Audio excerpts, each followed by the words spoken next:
영광의 하나님을 뵙는 복된 주일 예배 자리에 나오신 성도 여러분들을 주의 이름으로 환영합니다.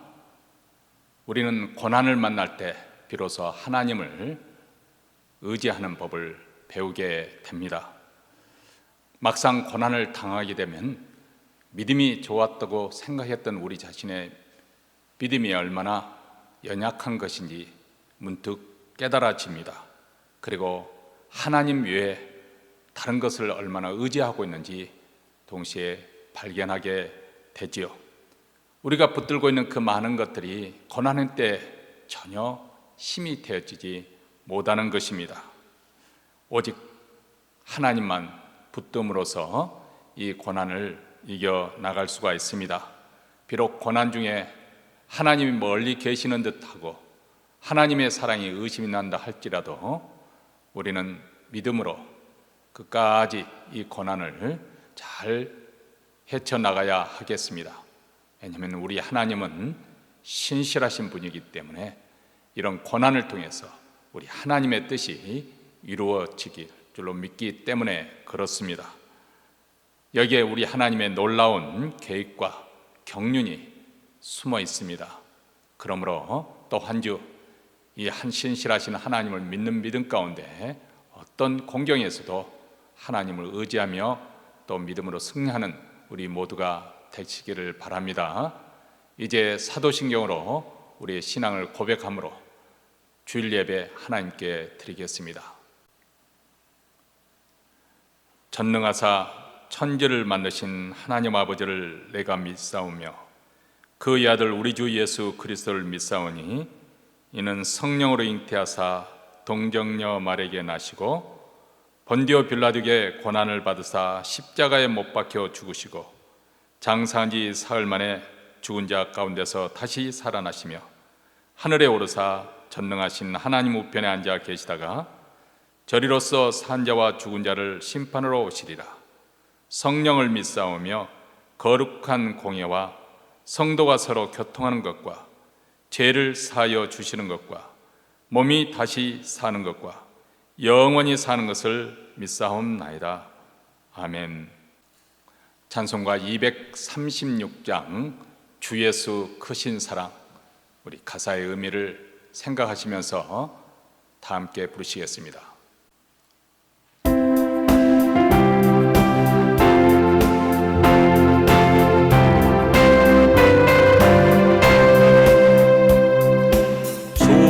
예수 크신 사랑 늘 말해주시오 평생에 듣던 말씀 또 들려주시오 정되지 않는 천국 주 예수 계신 밝히 알아듣게 또 들려주시오 평생에 듣던 말씀 평생에 듣던 말씀 주 예수 크신 사랑 또 들려주시오 아침에 있을 밤은 시 사라짐까지 내 기억 부여하여 늘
주께 빛난 영광 내 눈에 비칠 때 주 예수 크신 사랑 또 들려주시오.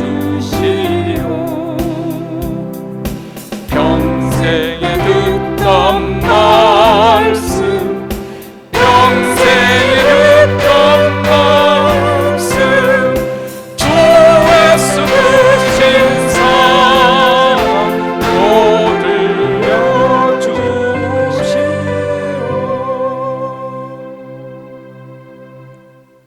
오늘 우리에게 주신 하나님 말씀 히브리서 5장 7절부터 10절 말씀 우리 한 목소리로 읽겠습니다. 그는 육체에 계실 때 자기를 죽음에서 능히 구원하실 이에게 심한 통곡과 눈물로 간구와 소원을 올렸고 그의 경외하심을 인하여 들으심을 얻었느니라.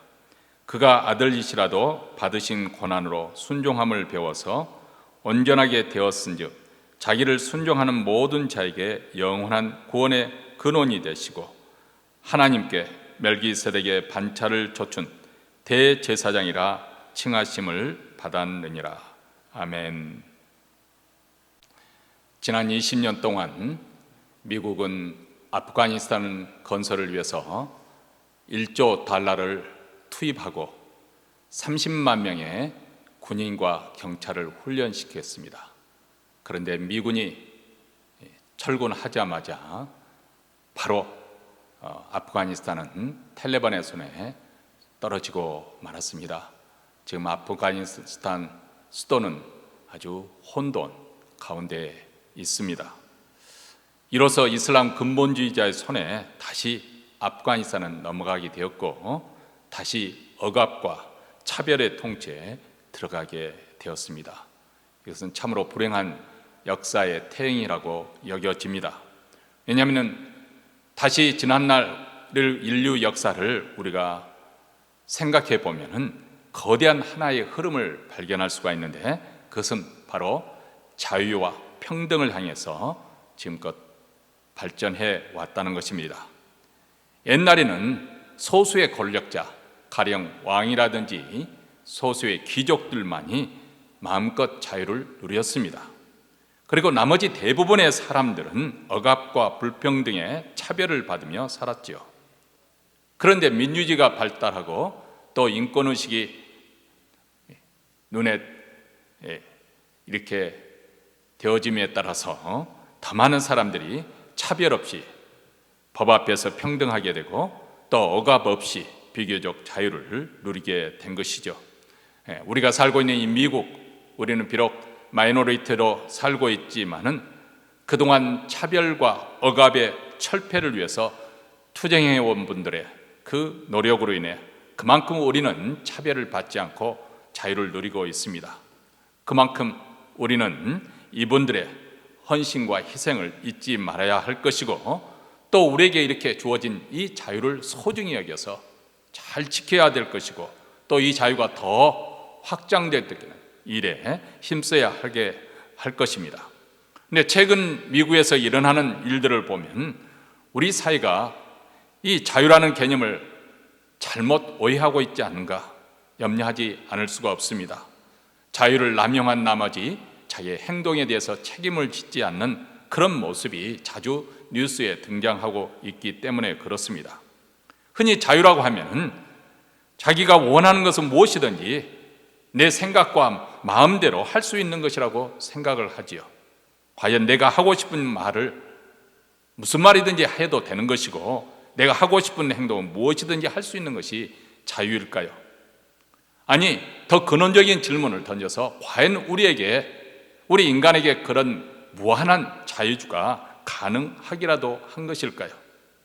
사실 우리 인생은 태어날 때부터 선택과 자유에서 보이지 않는 어떤 제한을 가지고 태어나지요. 그리고 한평생을 살면서도 이런 제한 속에 살아갑니다. 아무리 우리가 하고 싶은 일이 있더라도 능력이 없으면 할 수 없는 그런 제한이 있는 것이 아니겠습니까?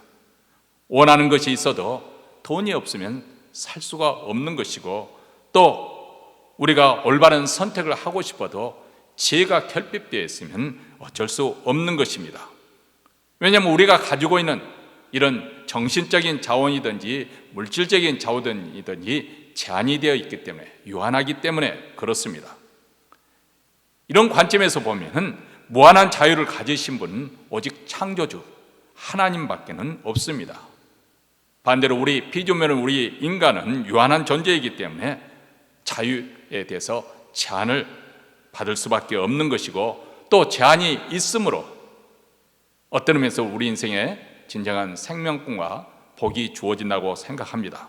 왜냐하면 그 자유에 제한을 두신 분이, 한계를 두신 분이 우리 하나님이시기 때문에 그렇습니다. 하나님의 한량없는 기쁘신 지혜 가운데서 우리의 행복을 위한 하나님의 사랑의 방식으로 우리 유한한 인생에게 자유의 어느 한계를 두신 것이죠. 그리고 그 한계 안에서 자유를 누리는 것이 우리의 생명과 복을 지키는 길이기도 합니다. 생각해 보시기 바랍니다. 가령 농구 선수가 발로 공을 차게 된다면 그것은 본인은 자유라고 하려는지 모르지만 그것은 바로 반칙이 되어버립니다. 농구 선수는 농구 규칙에 따라서 발로 차면 그것은 규칙을 어기는 것이 되어버립니다. 그러므로 그 규칙에 따라서 경기를 해야만이 가장 자유롭게 되는 것이죠. 만약에 그 규칙을 어기게 되면 그에 따른 벌칙을 얻게 되는 것입니다. 농구 경기에서 자유를 얻기 위해서 농구 규칙이 필요하듯이 우리 인간에게도 자유라고 하는 것은 하나님이 규정하신 그 테두리 안에서 있을 때 그 자유가 정말 진정한 자유가 되는 것입니다. 그리고 우리 인간의 어떤 필요에 따라서, 유익에 따라서 조건을 규정하는 것이 아니라 바로 하나님의 기쁘신 지혜에 따라서 하나님께서 제안하신 그 안에서 우리 인간은 진정한 자유를 누릴 수가 있습니다. 근데 우리 인간은 이것을 인정하지 않지요. 내가 마치 무한한 자유를 가지고 태어난 것처럼, 내게 그럴 권리가 있는 것처럼 주장하고 생각하고 행동을 합니다. 이것이 비극의 씨앗의 하나의 출발점입니다. 그래서 무조건 억압하는 것에서 반항하고 자기 고집대로 살려고 하는 것이죠. 제가 청소년 때 보았던 영화 가운데 여운이 깊게 울렸던 그런 영화가 있습니다. 1950년대 중반에 만들어졌던 이유 없는 반항이라는 그런 영화였습니다. 이 영화는 1960년대에 들어와서 월남 반전 운동을 시작해서 또 중국에는 홍위부대 문화혁명이 일어났지 않습니까? 이렇게 많은 젊은 청소년들이 들고 일어나는 그런 거친 그런 반란을 예고하는 영화가 아니었나 돌이키면 생각해 봅니다. 이유 없는 반항, 에덴의 동쪽, 자이언트, 이 영화와 더불어서 미국 영화 배우 제임스 딘, 이 세 가지 대표적을 통해서 그는 참으로 미국 젊은이들의 우상이 되었습니다. 사실 이 영화는 1950년 중반 미국의 중산층을 배경으로 하고 있는데 미국 사람들이 가장 동경하고 있는, 그리워하고 있는 그런 시절입니다. 그런데 그런 배경 속에서 10대들의 일탈과 사랑을 그린 내용, 이 영화의 주연배였던 제임스 딘이 확고한 미국의 대스타로 올라서게 되었고, 그리고 그 후에 그는 25살의 젊은 나이에 자동차 사고로 사망을 했습니다. 그래서 그의 짧은 생애는 모든 미국인들에게 아주 강렬한 인상을 남겼던 그런 작품이 이유 없는 반항입니다. 어떻게 보면 그의 인생이 그 영화처럼 반항으로 점철된 인생이었다고 생각이 되어집니다. 오늘날 우리 시대에 사는 우리도 이런 시대적인 사조와 그리고 그런 정신에서 거의 벗어나지 않았다고 생각이 되어집니다. 이런 시대적인 사조 아래서 복종이라든지 순종이라는 그런 용어가 환영받을 수가 없는 것이죠. 마치 그런 용어들은 옛날 봉건시대 용어처럼 취급을 받습니다. 물론 부당한 권력 구조와 권위주의 억압과 속박 아래서 또 착취와 고통을 당한 그런 경험이 우리 과거에 있기 때문에 사람들은 그것에서 본능적으로 배척을 하는 것일 것입니다. 아니, 지금도 어떻게 보면 세계 이곳저곳에서 또 우리 사회에서 부분적으로 계속 진행 중입니다. 그래서 복종과 순종의 용어에 대해서는 무조건적으로 거부 반응이 나올 수가 있을 것입니다. 그런데도 오늘 이 시대에 살아가는 우리 현대인들에게 이런 복종, 순종의 훈련이 과연 필요한 것일까요? 리차드 포스터의 영적 성장과 훈련의 책 가운데 복종의 편에서 이렇게 말합니다.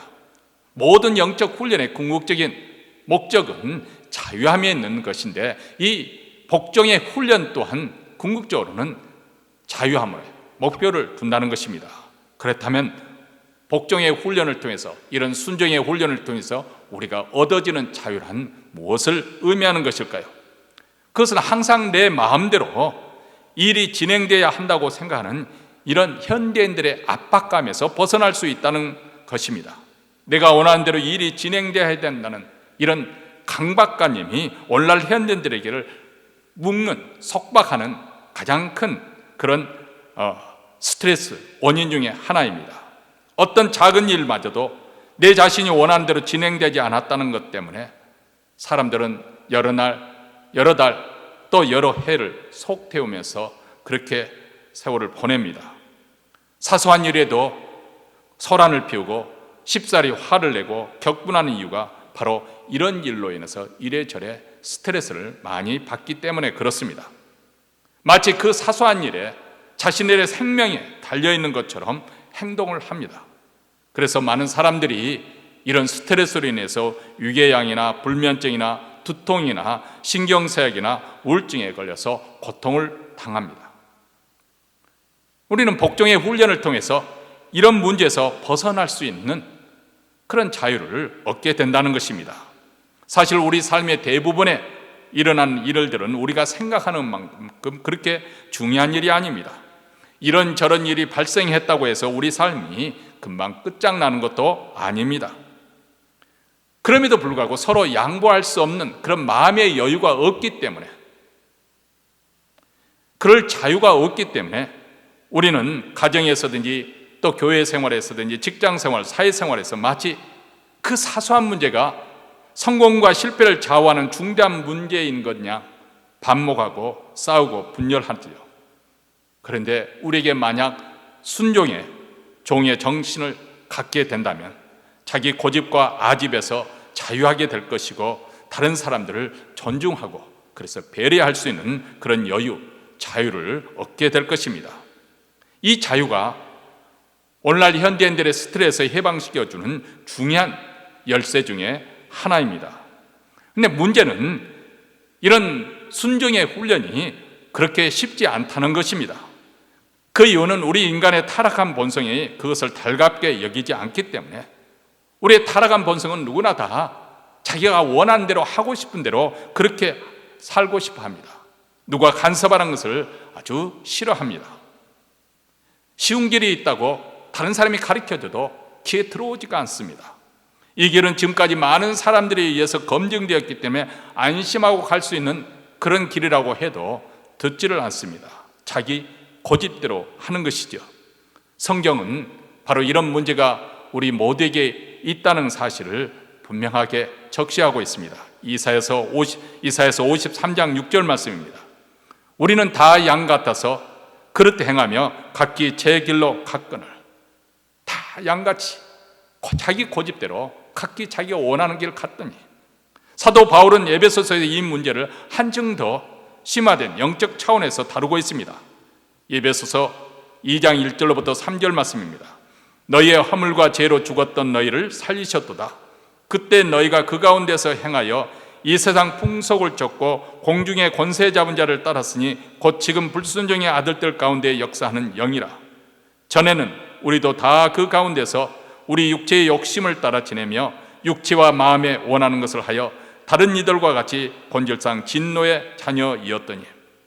자, 우리 모두 예수 믿기 전에는 죄와 허물로 인해서 하나님과 단절되어 있는, 하나님의 생명을 누릴 수 없는 그런 영적으로 죽어있는 상태였다고 말씀하고 있습니다. 그때는 우리는 세상의 풍조와 풍습을 쫓아서 살았습니다. 공중의 권세 잡은 자 사단에게 조종을 당하는 인생이었습니다. 악한 영의 역사로 인해서 하나님께 순종할 수 없는, 하나님 말씀에 불순종하는 삶을 살고 있었습니다. 사실 그러함에도 불구하고 사람들은 스스로 자기 자신의 착각을 하고 속고 있습니다. 왜냐하면 사단은 바로 거짓말쟁이요 거짓의 아비이기 때문에 그렇습니다. 사단이 우리를 착각하도록 속이는 것입니다. 누구든지 한번 죄를 지으면 죄의 노예가 되는 것이죠. 이 죄의 코가 깨이게 되면 바로 사단의 속박이 되어서 노예처럼 끌려다닙니다. 사단이 이끄는 대로 하나님께 불순종하는 삶을 살게 되는 것이죠. 오히려 하나님의 말씀을 무시하고 그리고 버리는 것이죠. 그 대신에 악한 영들의 조종을 받습니다. 이것이 바로 죄와 허물 가운데 죽어있는 인생들의 실상입니다. 공중의 권세 잡은 자, 불순종의 아들들 가운데 역사하는 영을 쫓아가는 인간의 영적 실존 상태입니다.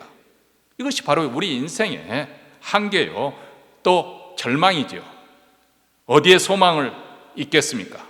하나님 외에는 구원이 없고 하나님 외에는 소망이 없다는 이유가 바로 여기 있습니다. 이렇게 불순종하는 가운데 결국은 우리는 멸망에 이를 수밖에 없는 존재였는데 하나님의 은혜가 우리에게 임하였다는 것입니다. 어느 날 예수 그리스도를 믿음으로 말미암아서 성령께서 우리 안에 새로운 성품으로 거듭나게 새 출발이, 새 인생이 출발할 수 있도록 해 주셨습니다. 이제 우리 안에는 불순종의 마음이 사라지고 하나님 말씀에 순종하고자 하는 마음이 생깁니다. 거룩한 삶을 살 수 있는 능력이 생긴 것입니다. 우리 안에 거하시는 성령께서 우리로 하여금 거룩에 대한 열망을 주시고 또 순종할 때는 순종할 수 있는 능력도 주십니다. 그래서 더 이상 육체의 일을 쫓아가지 않고 성령을 쫓아 선한 열매를 맺게 하십니다. 로마서 8장 4절에 육신을 쫓지 않고 그 영을 쫓아 행하는 우리에게 율법의 요구를 이루어지게 하려 하심이니라. 이전에는 하나님의 말씀을 좋아하지도 않았고 쫓아갈 수 있는 능력도 없었습니다.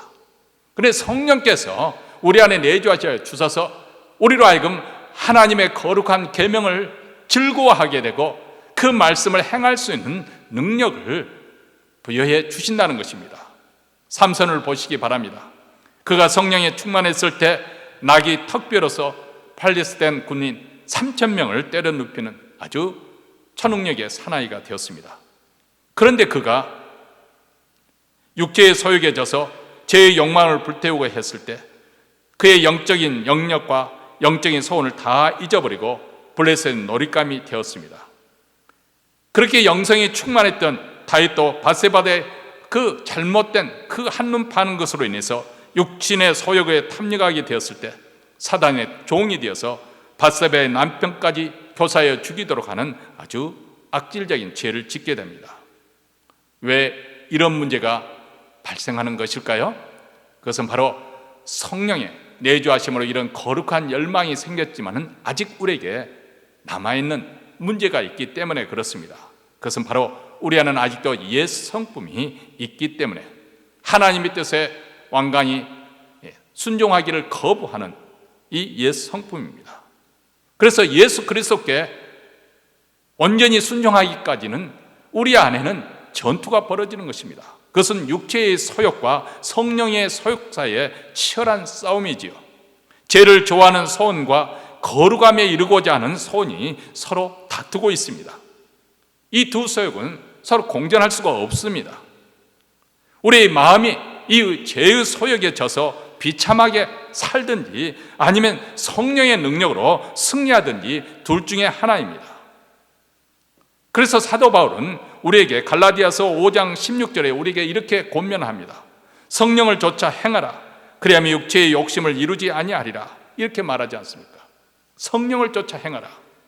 이 말은 내 안에 내주하시는 성령의 음성을 잘 듣고 그 음성을 따라서 적극적으로 행하라는 것입니다. 성령님과 밀착해서 성령님과 하나가 되어서 성령님을 쫓아가라는 것입니다. 뒤처지지 말고 아주 밀착해서 그분의 말씀에 순종하며 그분의 인도하심에 쫓아가라는 말씀입니다. 이렇게 우리가 성령 충만하게 될 때 우리 영혼은 기쁨과 찬양과 감사로 가득 채움을 받습니다. 그리고 그런 자리에 우리가 들어가게 될 때 자발적으로 바로 온전한 순종의 단계에 들어갈 수 있게 됩니다. 이런 단계에 우리가 들어가게 되면 우리는 높은 자리에 있어도 교만하지 않고 낮은 자리에 있다 해서 열등감에 빠지지 않습니다. 어떤 위치에 있든지 주를 섬기는 것입니다. 어떤 자리에 있든지 사람들을 섬기는 것입니다. 강한 자에게 비굴하거나 약한 자 앞에서 교만을 떨지 않습니다. 어느 누구에게든지 순종의 정신을 가지고 그들을 인격적으로 대접을 하는 것입니다. 예수께서 참된 신앙에 대해서 말씀하셨을 때 마태복음 6장 1절에서 이렇게 말씀하십니다. 사람에게 보이려고 그들 앞에서 너의 의의를 행치 않도록 주의하라. 자, 참된 순종이란 참된 신앙과 마찬가지로 사람을 눈에 보이기 위해서 하는 것이 아니고 사람을 의식해서 하는 것이 아니라 오직 하나님을 앞에서 그분의 영광과 그 권세 앞에서 감격하며 순종하는 것입니다. 앤드류 머레이 목사님은 우리가 예수를 믿는 순간 우리는 모두 순종의 학교에 입학한다 이렇게 말씀합니다. 우리는 이 학교의 입학함을 통해서 여러 유형의 고난을 통해 마침내 순종하는 법을 배워간다는 것입니다. 자, 오늘 본문으로 돌아가 보면 히브리서 기자는 심지어 예수님도 이 고난을 통해서 순종을 배우셨다 이렇게 말씀을 합니다. 히브리서 5장 7절로부터 9절 말씀 다시 한번 읽겠습니다. 그는 육체에 계실 때 자기를 죽음에서 능히 구원하실 이에게 심한 통곡과 눈물로 간구와 소원을 올렸고 그의 경외하심을 인하여 들으심을 얻었느니라.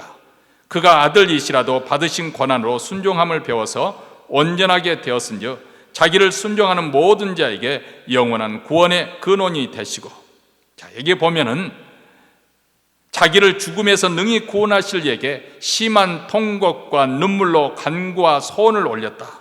자, 이 장면을 우리가 생각해 보면 히브리서 기자는 지금 겟세마네 동산에서 피땀을 흘리며 기도하시는 예수님의 모습을 염두에 두고 이 구절을 기록한 것으로 볼 수가 있습니다. 예수님도 인간의 몸을 입고 이 땅에 오셨기 때문에 그분 또한 우리처럼 배워서 성장하고 성숙해하는 그런 과정이 필요하였습니다. 하나님의 아들이시기 때문에 모든 것을 완벽하게 갖추고 이 땅에 오신 것이 아닙니다. 여느 아기처럼 예수님도 갓난아이로 태어나셔서 육체적으로 성장하고 그리고 지적으로 영적으로 배우면서 성장하고 성숙해 갔습니다. 우리와 똑같은 시험을 겪으시고 고통을 겪으셨습니다. 비록 그분은 죄가 없으신 분이지만 우리처럼 시험을 받으시고 그 고난을 받으시고 그것을 통해서 더 성장하고 성숙해 갔습니다. 그것은 마치 근육을 단련시킬 때 더 튼튼하게 발달이 되는 것처럼 그분의 순종 또한 고난을 통해서 온전하게 되셨다고 말씀하고 있습니다. 그가 아들이면서도 받으신 고난으로 순종을 배워서 온전하게 되셨으니 이렇게 말씀하고 있지 않습니까? 메시아이신 하나님의 아들 예수께서도 순종을 통해서 온전하게 되실 필요가 있었다고 한다면 여러분과 저는 얼마나 더 하나님의 뜻에 순종하는 것을 배워가야 하겠습니까? 그런데 우리가 이렇게 순종을 하는 법을 배우는 곳은 고난의 학교를 통해서 우리는 배우게 됩니다. 고난을 통해서 우리는 순종하는 법을 배웁니다. 다윗은 17살부터 시작해서 헤브론에서 왕으로 등극하는 30살까지 사울의 눈을 피해서 도피 생활을 했습니다. 사울의 군대를 피해서 산능성리로 골짜기로 굴 속에서 밤을 지새며 숨소리까지 죽여가며 오돌오돌 떨며 먹을 것이 부족하고 마실 물이 없는 그런 상황에서 고통을 당했습니다. 그러면서 그는 자신이 하나님 없이는 얼마나 미미하고 연약한 존재인지 온몸으로 철두철미하게 체험을 했습니다. 그때는 이루 말할 수 없이 고통스러웠겠지만 바로 이런 고난이 있었기에 다윗은 정말 자기 자신이 아무것도 아니라는 사실을 뼈저리게 배웠습니다.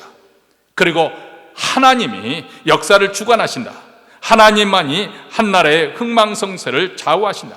그분이 우리 인생의 생사복을 좌우하신다는 것을 그는 확신하게 된 것입니다. 십수년 동안 날마다 생명의 위협을 받아가면서 자신의 몸으로 체득한 정말 골수에 사무칠 만한 그런 진리입니다.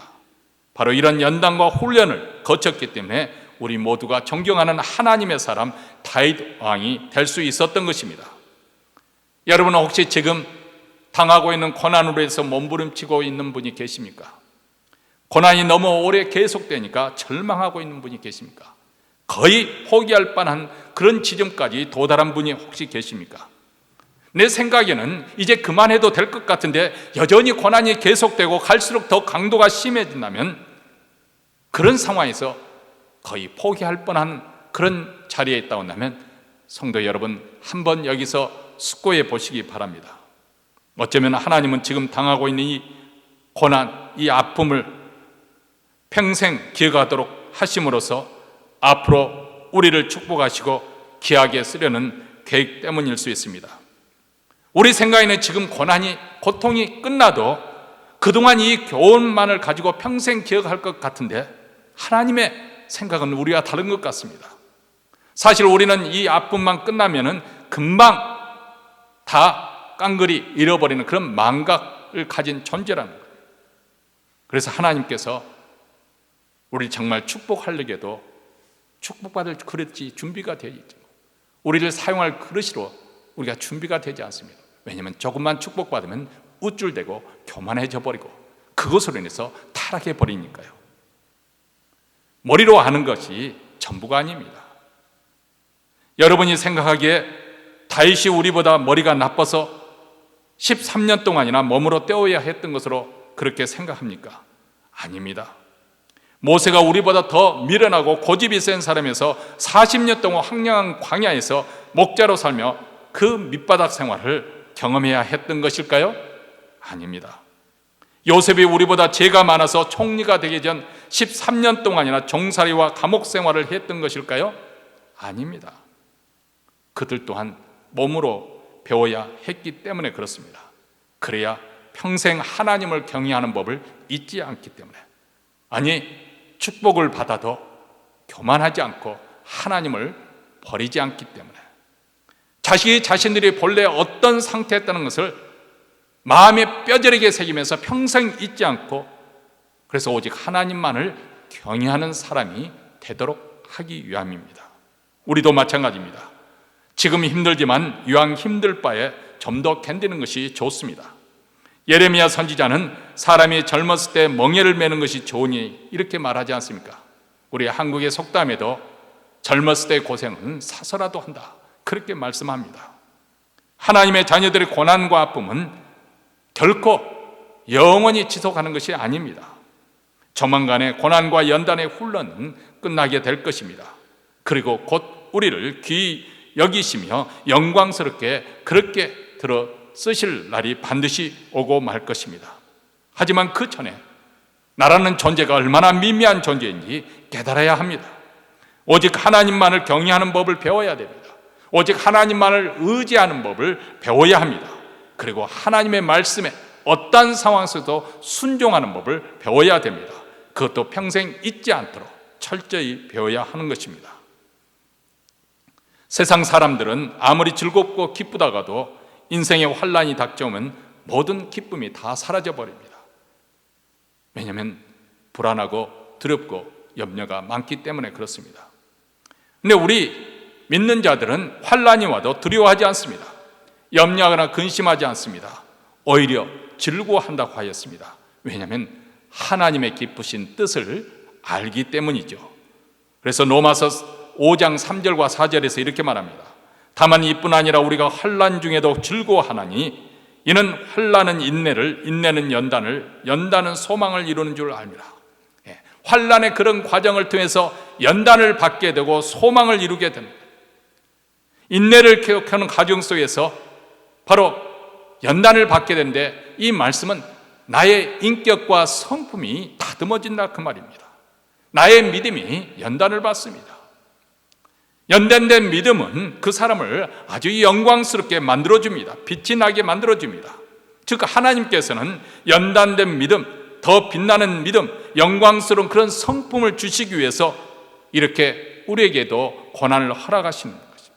그러므로 우리는 환난 앞에서 슬퍼하지 않고 하나님을 원망하거나 하나님 앞에서 불평하지 않습니다. 오히려 환난의 때에 영광의 날을 소망하면서 즐거워할 수 있습니다.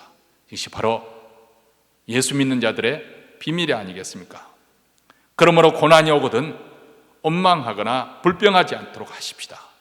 반항하거나 불순종하는 죄에 빠지지 않도록 내 자신을, 내 입을 단속하고 내 행동을 억어하십시다. 내가 이 고난 속에서 배워야 할 순종의 교훈이 무엇인지 하나님께 물으며 깊이 기도하십시다. 히브리서 기자는 우리에게 이렇게 격려합니다. 무릇 징계가 당시에는 즐거워 보이지 않고 슬퍼 보이나 후에 그로 말미암아 연달한 자에게는 의의 평강한 열매를 맺나니, 의의 평강의 열매를 맺게 됩니다. 우리 모두 더 힘을 내어서 순종의 훈련을 계속하십시다. 때가 되면 의의 평강의 열매를 풍성하게 맺게 될 것입니다. 그러므로 피곤한 손과 연약한 무릎을 일으켜 세우고 너희 발을 위하여 곧은 길을 만들어 저는 다리로 하여금 어그러지 않고 고침을 받게 하라. 이 히브리서 기자의 도전을 우리 모두 받아들이고 그 권면의 말씀을 마음에 새기면서 또 한 주 우리 모두 믿음으로 살아가시기를 주의 이름으로 축원합니다.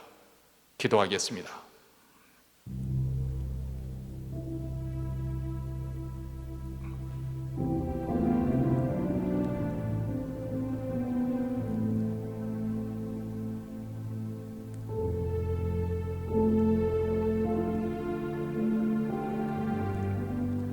하나님 아버지, 세상 사람들은 눈앞에 닥쳐온 시련과 환난으로 인해서 좌절하고 낭망하고 절망하지만은 우리 예수 믿는 자들은 여기에도 하나님의 뜻이 있는 걸 다시 한번 말씀을 듣습니다. 이 환난을 통해서 순종하는 법을 배우게 하여 주시고 이 순종을 통해서 우리 삶의 복과 생명이 되게 하여 주시니 참으로 감사합니다. 하나님, 세상 사람들처럼 내가 원하는 것, 하고 싶은 대로 사는 것이 행복이 아니라 하나님의 뜻에, 하나님 말씀에 순종하는 삶이, 절제하는 삶이 오히려 우리 인생의 복이 되고 행복이 된다는 것을 다시 한번 깨달으며 하나님 또 한 주도 믿음으로 우리 자신을 복종시키며 하나님의 뜻에 순종하고자 합니다. 성령님의 도우심을 통해서 또 한 주 믿음으로 승리할 수 있도록 도와주시옵소서. 이 시간에는 또한 예배의 순서에 따라 정성껏 준비한 예물을 하나님 앞에 드립니다.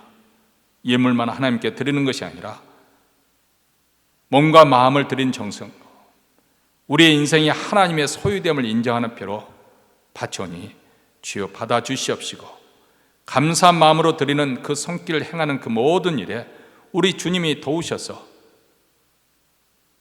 범사에 형통하는 복을 주시고 그 가정에 평강을 더하여 주시고 자녀들이 이 땅에 더욱더 번성하는 귀한 복을 허락하여 주시옵소서. 주의 교회를 더욱더 흥왕하게 하시사 이 복된 소식 예수 그리스도의 복음이 땅끝까지 전파하고 특별히 고난 속에 있는 우리 북한 동포에까지 복음의 역사를 일으키는 조석이 되는 귀한 교회로 사용하여 주시옵소서. 이제는 우리 구주 예수 그리스도의 은혜와 하나님 아버지의 무한하신 사랑과 성령의 교통하심이 어떤 고난 속에서도 순종을 배움으로 우리 하나님을 기쁘시게 하는 삶을 살고자 다짐하며 이 자리를 떠나는 사랑하는 주의 백성들, 그 가정과 기업과 그리고 교회 위에 영원토록 함께 있을지어다. 아멘.